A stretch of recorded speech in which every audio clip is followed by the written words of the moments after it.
Welcome to Business Talk here on businesstech.co.za, and today we're taking the pulse on one of the most important aspects of life, your health. And as we all feel, in an era of rising healthcare costs and changing medical needs, it's really vital to stay informed about the best options available to ensure that you and your family are covered, but at a time when healthcare costs are increasing at a rate that's much higher than inflation. Joining me today is Aron, Principal Officer of Medshield Medical Scheme.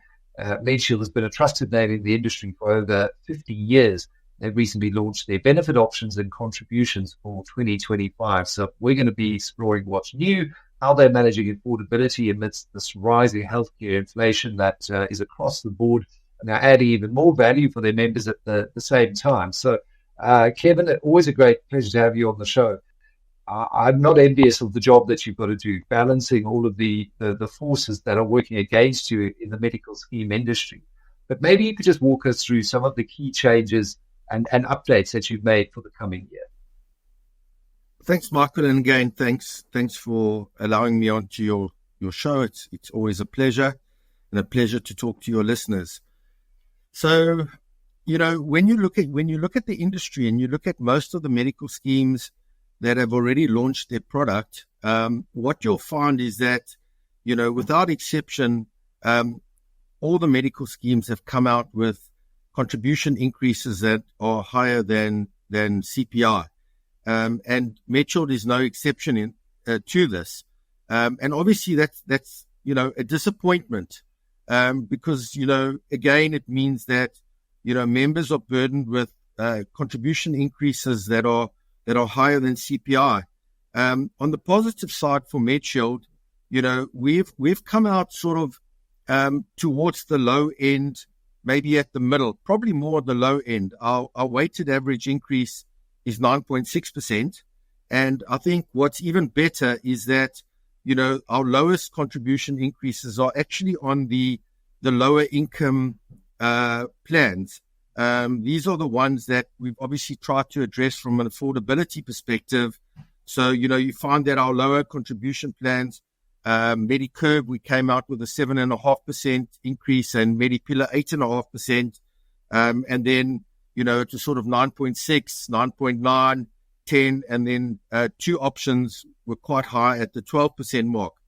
But it's again a real challenge. And again, it's a balancing act between looking at, increased claims costs, increased prevalence, the cost of PMBs, things like healthcare technology. Healthcare technology is keeping people living longer.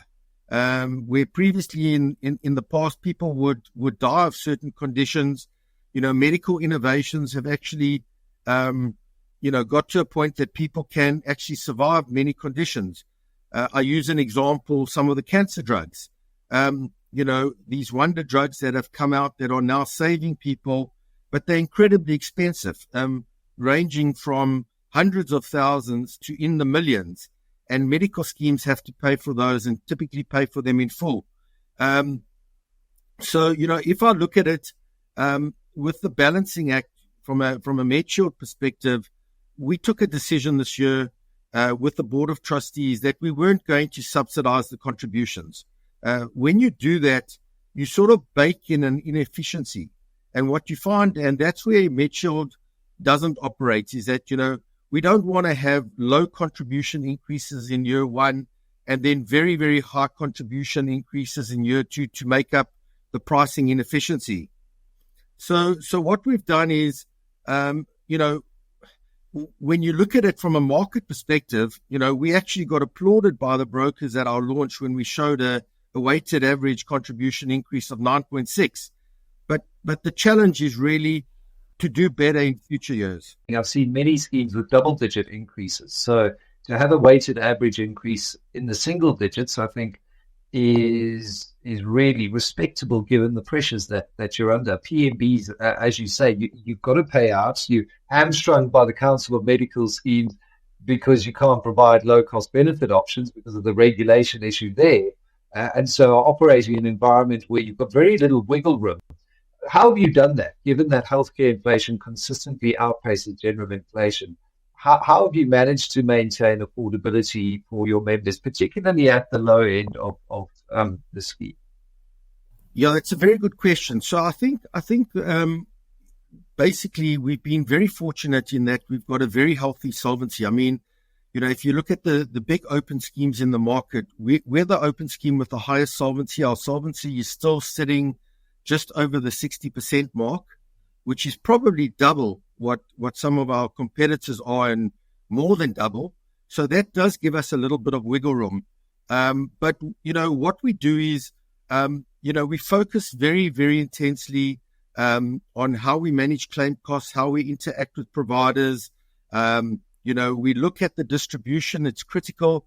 Our philosophy is that we're a partner for life with our members. So we design options for each stage of their life.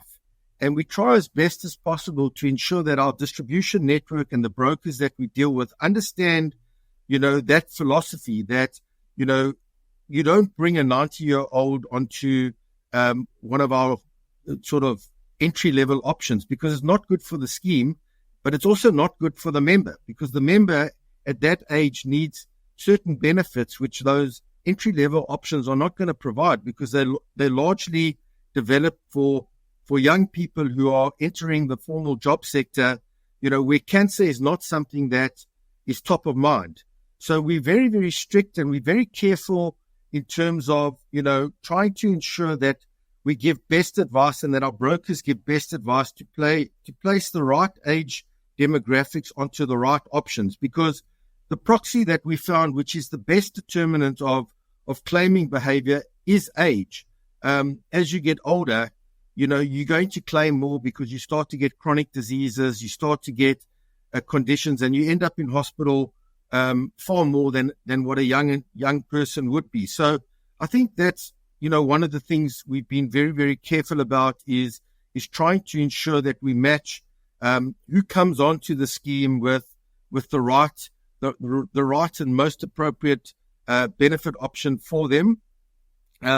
What we have done, though, is and we announced it in our launch, and it's available on our website, not just for members but also for the general public. If you go onto our website, you can see our 2025 brochures, and we are very transparent as a scheme. We've also got a one-pager where we've shown all the changes that we've made per option. And what you'll see is we've made a huge amount of benefit improvements. So instead of underpricing and messing around with the contribution increases, what we've rather tried to do is to give benefit back to the members. So, although we've got on a lot of options, we had what we call a 6% bump on tariff increases, which is slightly higher than CPI. In many instances, we've had benefit increases that are more than 50%.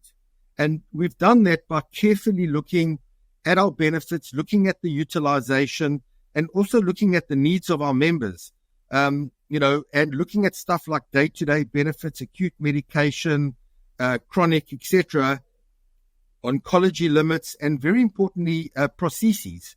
And there we've actually given benefit increases that are way more substantial. And the reason we can do that is because of the wiggle room we have with our solvency.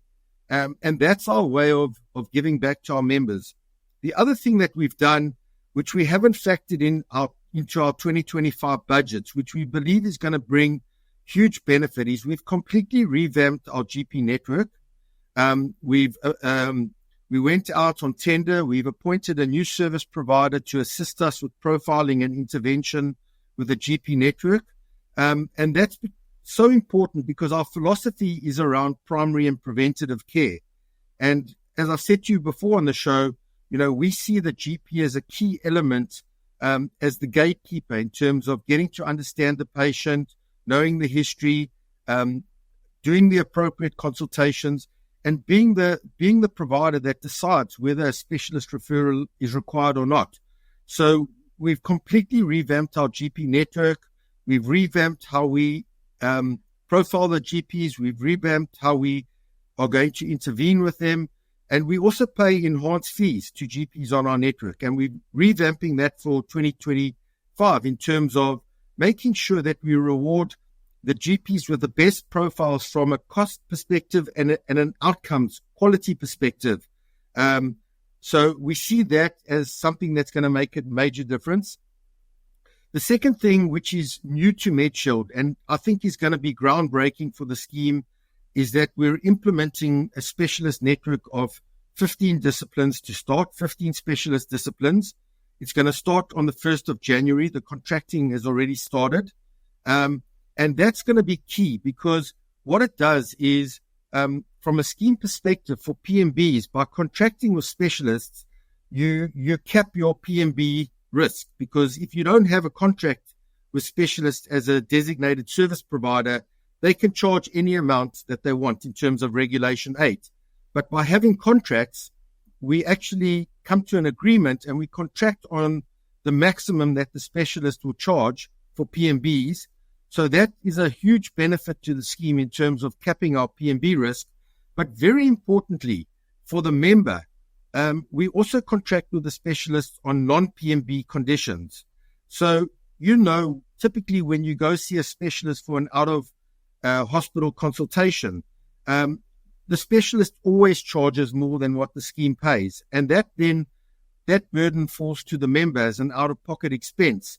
So what we're doing by contracting with specialists on non-PMBs, the scheme actually will cover the maximum cost of the non-PMB tariff, and the member will have no out-of-pocket expense because of the contract that we will have between the specialist and the scheme in terms of both PMB and non-PMB. So there's a huge benefit to the member there. And then the final thing that we're doing, which we haven't yet finalized, it'll be finalized in about the next 2 weeks, is we went out on tender for hospital networks. And one of the reasons we went out on tender is to negotiate better pricing, because we can drive more volume into our hospital networks. So by going out on tender, I can't give the detail, but I can say that we've been able to secure significant additional discounts from the hospitals, from the hospital groups that we're going to be contracting with. And that, what I almost call strategic purchasing, that benefit in terms of additional tariff discounts flows directly as a benefit into the scheme, and therefore a benefit for the members. And as you know, hospital costs make up the biggest portion of what a medical scheme pays for in terms of its healthcare costs. So that's a massive saving that's going to come to the scheme. None of that has been factored into our budget. So we're very, very optimistic that we're going to have a very good 2025 year.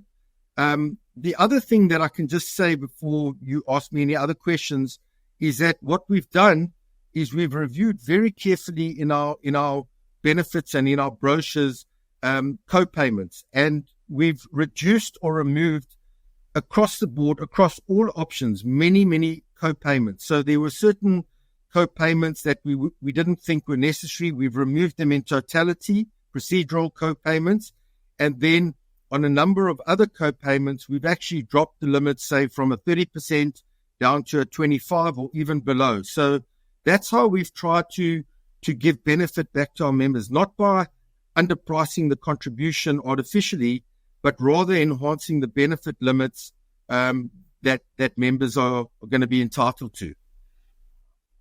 And that speaks to so many of the pain points that, I can relate to. I'm a sample of one here, but I had to see a specialist ENT a couple of years ago. I had vestibular neuritis, and it was causing dizziness and it really impacted my ability to work.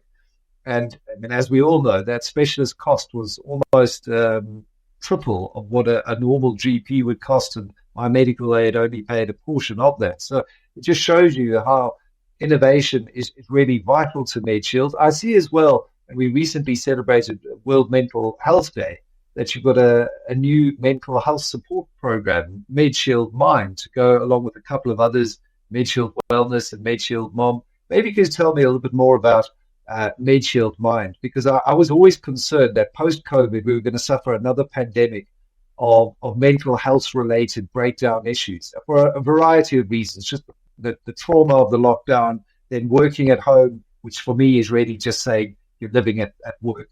And it comes with its whole, range of issues as well. So what is Medshield Mind's support structure aim to achieve? Thank you for asking that question, because it is so important, because anxiety and depression are effectively chronic conditions. It's a way of life. We have to acknowledge that most people, if not many people, suffer from anxiety and depression, and this starts even at an early age, a very, very early age. So what we've done, and we've not dealt with it piecemeal, but we've tried to look at it holistically in three ways. The first one is we've actually introduced and enhanced a benefit for antidepressants. So the scheme will actually pay for antidepressants, and we put that into our benefit structure. And that's very important because, many people do need antidepressants. And if you can't get your antidepressants, you become uncontrolled and you end up in an emergency room at 12 o'clock on a Friday night, and you actually then get admitted into hospital because you're uncontrolled and you're almost manic. So it's very important that people who need antidepressants have the funding available from the medical scheme to get their antidepressants. Otherwise, they become uncontrolled. The second thing we've done is we've created this portal, as you say, called Medshield Mind. And it's really it's a portal. It's a portal, and just to say that it's not just available for the members of Medshield. It's an open portal that anybody can access and participate, where there's coaching sessions, there's yoga sessions, there's educational material about mental health, how you deal with mental health, the challenges of it. There's going to be, podcasts around mental health, interviews, and it's really just a healthcare portal that people can access when they're struggling to try get the necessary support, realize that they're not alone, and get the tools to help them deal with it.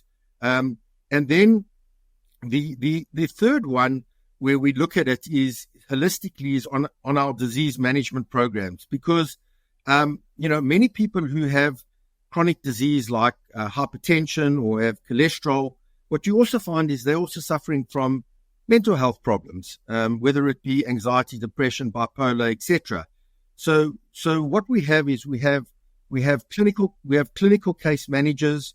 We're employing social workers in 2025 who actually reach out as part of the disease management program. They reach out to these patients via outbound telephonic interactions, email, and other methods of communication, and engage with them, support them, try to understand, what's driving, the depression or anxiety. And again, largely giving them coaching tips, giving them support, making sure that they're taking their medication. So we've tried to look at mental health on a holistic basis, through creating funding for mental health medication, for creating now this new portal, which is a whole holistic approach to addressing the challenges of mental health. And then through our disease management programs, where we obviously have claims data and we have information which tells us, which of our members are actually going through challenges, and then we reach out to them, and try to support them. So we're very, very excited about that. And obviously it's something that's going to be a key focus for the foreseeable future, because I don't see mental health going away. In fact, I think it's going to become more and more prevalent. We need to acknowledge it. It's a chronic condition. It's nothing to be embarrassed about. But as a medical scheme, we need to reach out. We need to support those members. We need to make sure that they have whatever they need to deal with their problem. And I also, again, think that's where the GPs come in, and technology comes in as well, because, what we've seen is that with virtual consultations, they're not always that effective, because often when you're dealing with a GP needs to examine you. They need to look down your throat. They need to look into your ears. They need to see you. They need to feel your body, because, there could be something that's missed. But where virtual consultations have been incredibly effective is for psychologists and for psychiatrists, because there it's more a talking, a face, an interaction. So obviously we've retained virtual consultations. We've expanded it, in fact, in that, any provider can have a virtual consultation and the scheme will pay for that virtual consultation. But virtual consultations have become very prominent and, in fact, very useful when it comes to psychotherapy for mental health. Well, Kevin, I must say, and take this opportunity to commend you, because at the Finance Endeavour this week, I caught up with an old friend who said, Mike, just in the last month, 2 colleagues had taken their own lives. And he knows 3 other people in his expanded network in the last year who, for whatever reason, just felt that they couldn't continue. And I think this issue of mental health really has to be addressed. And it's a conversation we need to have as South Africans. And sadly, I think in the workplace as well, there is a culture of not talking about it. There's a culture of cowboys don't cry, and you don't want to be seen to be the weak link in the team. But I think it's these kinds of interventions and wraparound support that hopefully will lead to us having a more nuanced and deeper conversation around the issue of mental health. So I think Medshield needs to be commended for that. I want to come back to the financial side of the scheme, because, we've discussed the drivers of healthcare inflation. We know how technology and innovation in new drugs and treatments is driving it, and how hospital costs are driving it. Certainly how government regulation has driven it. Given all of this, how has Medshield managed to maintain a healthy solvency ratio and this strong credit rating, despite all of the challenges and an economic environment where you're not having new people joining schemes? We're not creating the new jobs and the new businesses that are taking up big EB programs. How are you managing to do this? Yeah, it's a real challenge. It's a real challenge because, what we find is that, there's certain options, that are doing better than others, and they tend to carry some of the options that aren't doing so well. And when you look at the options that aren't doing so well, it's primarily a function of demographic profile. The option is aging. And that, again, as I've said to you many times, is because medical schemes are struggling to attract youngsters into medical schemes because of the cost. They don't realize that, for example, they can have a motor vehicle accident and end up in trauma, and the bill's going to come to 2 or 3 million rand. And health insurance products don't cover that. They don't cover that to that extent. There's always a limit. Whereas with a medical schemes are going to pay in full because they're largely there for catastrophe. But, but when you've got the option of going onto a medical scheme at an entry level of 1,300 Rand a month, or taking a health insurance product at 350 Rand a month, for young people where, they're just starting in the prime of their life and maybe their income earning capacity isn't that high, it's very attractive to go for the health insurance thing. So it's a worry. And every time I speak to you, I raise the same issue, which is that, the only way we're going to bend the curve is for the medical scheme industry is by getting younger people into the medical scheme environment, because the whole basis of medical scheme works on cross subsidization. If an 80-year-old joins a certain option, or a 40-year-old or a 30-year-old, they pay the same price. So that's a real challenge. And again, I'm hoping for the day that the Council for Medical Schemes allows low-cost benefit options to come onto the market, because we've designed.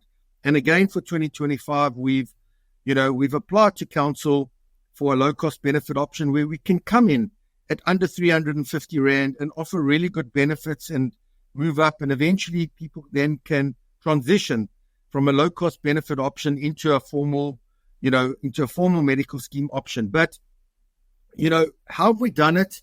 I think one of the things is the consistent prudency that we've had over many, many years. We when you talk to the brokers who support Medshield, the one thing they say is that they like the fact that with Medshield, you don't get nasty surprises. So, you don't get, a 2% contribution increase in the 1 year, and then you get a 20% contribution increase in year 2. So I think that prudency has basically worked for us over many years because we haven't underpriced our products. We've gone for value for money, but we haven't gone for, fancy things and fancy frills that cost a lot of money but don't add value. I think the other thing is we've done very well on our investment income, and that has helped us as well in terms of our financials. The returns we're getting from our investment managers is definitely significantly more than what we budgeted for. And the scheme is also working very, very hard to reduce its non-healthcare costs. At the end of 2023, we were sitting at about 12%, and our target this year is to come in at the 10% mark. And we're looking at things like automation of processes, where we're introducing robotics and robots into the core operational processes that can actually do a lot of the work. We're looking at trying to create efficiencies by developing a far more omni-channel approach where members can come in via other means other than via telephone. We're revamping our member app to make it far more user-friendly for members who want to use the app as opposed to coming in. We're trying to simplify the administration so that we get less queries, because for many people, it's very difficult to understand the medical aid product. We've also revamped our brochures for members. You go onto our website, they'll see that the 2025 brochures are completely revamped, easy to understand, simple. We've tried to take as much of the clutter out of it. So I think there we've been very fortunate. But going forward, the only way we can bend that curve is we have to take out inefficiency. So I'm not saying that, when you look at healthcare costs, I'm not saying that any of it is not necessary. I mean, typically when somebody needs to go into hospital, they need to go into hospital. Hopefully through preventative care and better lifestyle management, we can start to avoid that. But most people, when they need to go into hospital, need to. What we need to look at is where's the inefficiency in the system, the fragmentation, as I call it. And a lot of that is duplication and wastage. So on the one side, by revamping our GP network and introducing a specialist network, what we want to do is we want to make sure that, when one of our members sees a GP and that GP needs to refer to the specialist, we want that GP to give the specialist the required information so that when you see the specialist, he doesn't have no idea about you, because there's a lot of wastage in terms of duplication of tests. The GP runs a whole lot of blood tests. He sends you to the specialist. The specialist has no idea that those tests have been run. He repeats those tests, and blood tests are not cheap. So that's one of the things we try to do. The other one is, and I mentioned this at our launch, is that the scheme is taking a complete zero tolerance approach to fraud. And when I say fraud, I'm including billing irregularity. Billing irregularity is a nice way of saying fraud. And we have taken a very hard approach. I mean, we have a contracted forensic organization that's made up of over 70 analysts. It's got doctors in it. They're very, very good. And they are profiling and looking, they're whistleblowing. They get a lot of information through big data in terms of healthcare providers at all levels. And I'm not just talking GPs and specialists. I'm talking other disciplines like dental technicians, optometrists, and various other disciplines that come to mind, where the billing irregularity is of such a level that it doesn't run into the thousands or the hundreds of thousands, but it runs into the millions. And the scheme is not going to accept that. We're not going to accept that. So, we've made a statement that, where we come across any provider, whether they've actually irregularly billed for Medshield members or not even Medshield members, we will not do business with them. We will take them off our networks if they're on our network. We will either block them completely or we will move them to member direct payments. So that's one of the things that I've come out and made very bold statements on, is that there's not a lot of them. You know, if you look at it as a percentage, the vast majority of healthcare providers are practicing correctly and ethically, and they're billing correctly. But there's a handful that are actually, quite frankly, raping the system, and they're raping it to the level of hundreds and hundreds of millions of rands. And the scheme is not going to accept that. And we're taking a very hard approach where we come across billing irregularities or any other level of fraud. Absolutely. Well, I mean, it's sickening to think that someone took, in certain instances, maybe the Hippocratic Oath, in other areas, maybe not, but they're high-paid professionals. There is absolutely no justification for that kind of behavior. And I'm really pleased to see you're taking a stand on this, Kevin, and blowing the whistle and ensuring that we do weed the few out. I mean, as you say, it is the few, but sadly, it is often the few that make life more expensive for the many, as we've seen with corruption in other sectors of society. Kevin, we're going to have to leave it there.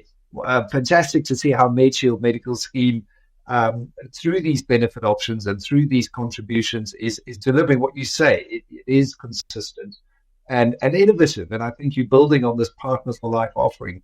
Great to hear how you've innovated around contracting as well, to ensure that you can limit contribution increases by adding extra value. And I think, it's a difficult operating environment. So what it does do is at least sharpen the mind around how we innovate. But we would love to see the Council for Medical Schemes actually acting for members. I mean, it's there for members at the end of the day. It's frankly unconscionable that we don't have any finality on the low-cost benefit options. So we'll keep on knocking on that door as well. Kevin, thank you so much for sharing all of those insights with us here on Business Talk.